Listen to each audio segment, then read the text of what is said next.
बस लास्ट। अरे तालियां कहाँ पड़ रही हैं?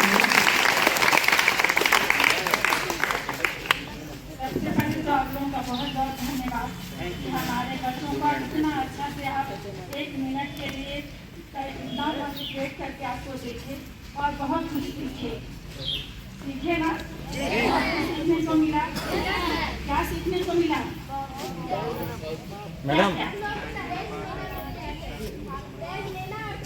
दोनों अपराध है और हमें क्या करना है, हमें लड़कों से आगे जाना है, कोई भेदभाव नहीं रखना है कि हम लड़कियां हैं, हमें स्वतंत्रता नहीं है, हमें अधिकार नहीं है, इस सब दिमाग से हटा देना है।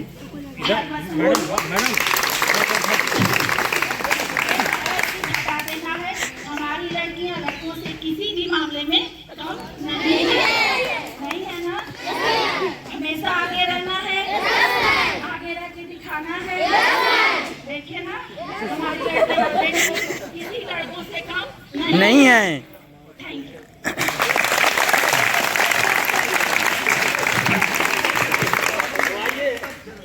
हेलो, तो आइए आप सभी के लिए जो हमारा माध्यम है वो चाबी यहीं पे मिलेगा, ये विद्यालय में जो आपको गुरुजन द्वारा मिलेगा, और वही चाबी हर ताले को खोलेगी।